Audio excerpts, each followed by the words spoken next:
Praise the lord. మే 11, 2024. ఈరోజు దేవుని వాగ్దానము.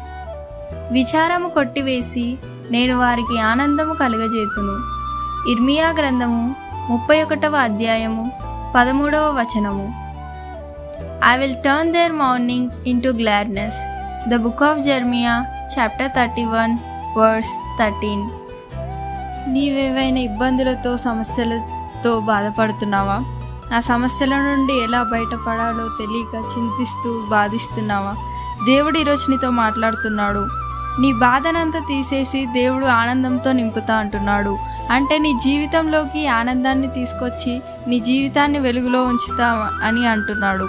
కాబట్టి ధైర్యం తెచ్చుకొని ఉండు, దేవునికి భయభక్తులు కలిగి ఉండు. అప్పుడు దేవుడు నీ జీవితాన్ని ఆనందంతో నింపుతాడు.